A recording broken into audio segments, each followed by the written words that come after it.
There's, it's been revoked, it's been revoked, it's been revoked. Allahumma shalli ala Muhammad.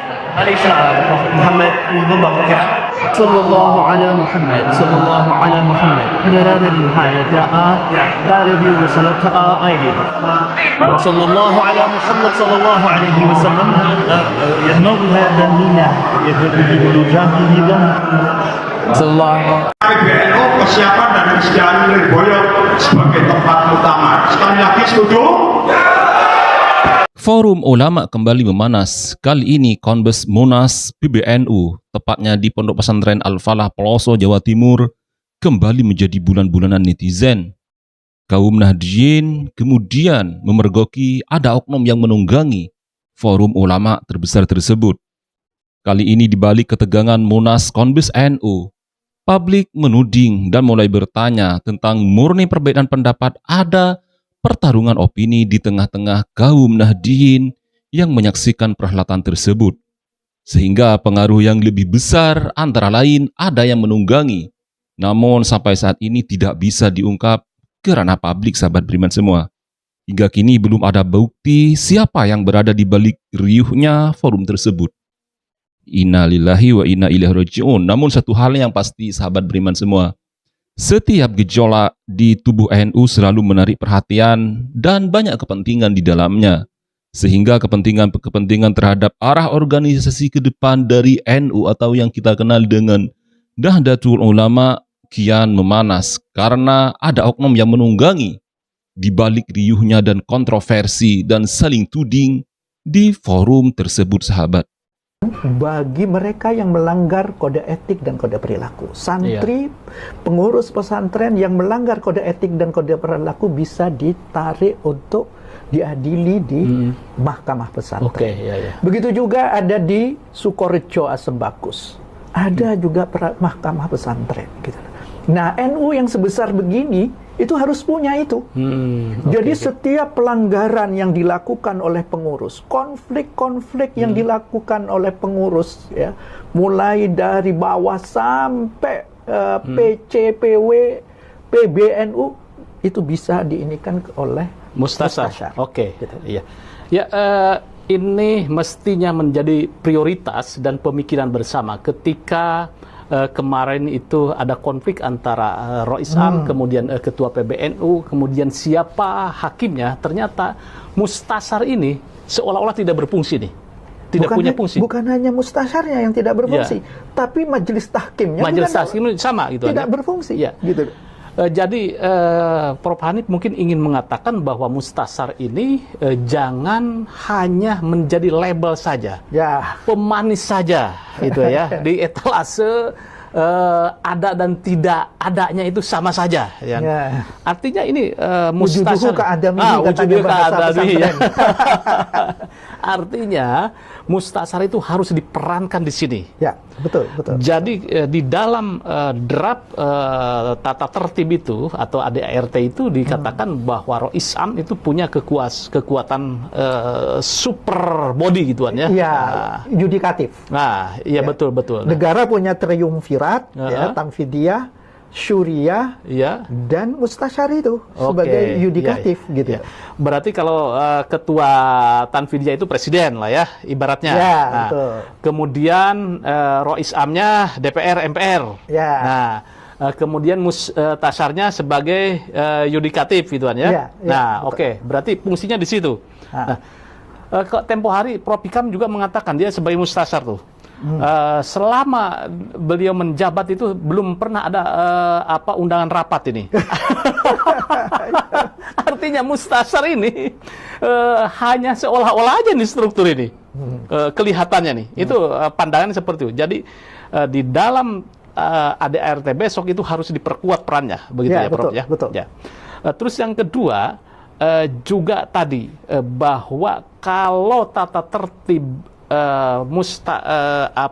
Ahwa itu hanya melibatkan Suriah dari berbagai tingkatan, kemudian tidak melibatkan mustasar, maka Kiai Ma'ruf seperti Kiai Ma'ruf Amin, kemudian Ki Said itu tidak akan masuk di dalam jajaran ahwa. Dalam ahwa ya. Ketika tidak masuk berarti kesempatan untuk terpilih ini juga kecil itu kan ya, Prof. Betul. Nah, ini yang menjadikan sebuah protes. Nah, protes. Konkretnya pemikiran masukan dari Prof Hanif ini bagaimana? Ini harus direvisi. Belum jadi tatib nih, Prof. Nah, harus dicabut atau bagaimana nih? Harus dicabut itu. Harus dicabut ya? Ya, tapi memperbaikinya menambahkan saja bahwa ahwa itu adalah dipilih oleh syuriah dan mustasyar dulu ya, dan syuriah. Oke, berbagai tingkatan. Dalam berbagai tingkatan. Oke, berarti kan usulan dari mustasar, kemudian juga syuriah, usulannya itu masuk di situ. Berarti kalau beri berbagai tingkatan, mustasar masuk ke dalam kelompok ahwa ini, Ki Ma'ruf kemudian Ki Said itu punya kesempatan masuk. Iya. Nah, oke, ya. Bagaimana menurut netizen? Setuju tidak kalau aturan itu dicabut? Nah, tulis komentarnya. Baik, Prof. Ini yang menjadi problem dan menjadi desakan dari berbagai ulama NU. Nah, yang paling penting ke depan, gitu. Bukan hanya sekedar mengubah untuk sekedar memilih ahwa, tapi fungsi ke depannya, gitu loh. Jadi fungsi mustasyar sebagai penasehat itu sudah betul, posisi betul. Tapi penasehat ini harus punya dua tangan untuk untuk suatu tindakan. Yang pertama itu adalah Komisi Kode Etik dan Kode Perilaku. Kemudian yang kedua adalah Komisi Tahkim. Nah, kalau ini sudah ada, ya, jadi berbagai konflik di daerah itu akan bisa selesai. Ya, akan bisa selesai dengan baik, dan itu adalah tidak perlu semuanya adalah dipegang oleh pusat. Selama ini kan kalau konflik-konflik kan dipegang oleh pusat. Betul. Konflik di daerah dibawa ke pusat gitu ya. Dan di pusat juga tidak diselesaikan. Dan karena tidak diselesaikan kemudian SK tertunda gitu. Nah, sekarang ke depannya itu tidak begitu. Sudah bisa cukup ada di dengan majelis tahkim, dengan komisi kode etik dan kode perilaku, itu sudah bisa selesai semuanya ada di daerah. Gitu. Oh ya, oke. Jika ini dilakukan, maka penguatan mustasar itu akan efektif dan berfungsi. Jadi kekuasaan tanda petik gitu ya, kedaulatan Rois Am tidak mutlak di sini, tetapi ada yang mengontrol. Ya, betul. Nah, ini Prof, yang menjadi concern kita gitu kan ya.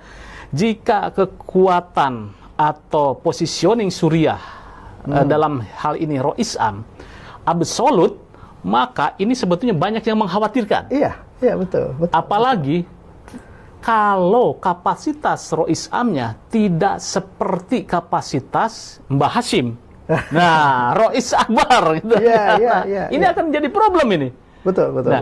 Artinya Rois Am, kekuasaan Rois Am memang harus dibatasi, harus dikontrol. Pengontrolnya adalah mustasyar. Begitu ya. Berarti posisi tertinggi sebetulnya nanti itu bukan Rois Am, tetapi posisi di mustasyar. Yang tertinggi itu bukan mustasyarnya, tapi adalah mulai dari dasar aswaja, konun asasi, ADART itu lebih tinggi dari semua struktur itu. Baik mustasyar itu harus tunduk gitu. Kemudian harus tunduk kepada aturan. Kemudian syuriah juga harus tunduk kepada aturan. Apalagi tanfid. Gitu. Semuanya harus tunduk gitu. Dan itu adalah semuanya dikontrol oleh mustasyar ya. Terutama dari segi kode etik dan kode perilaku.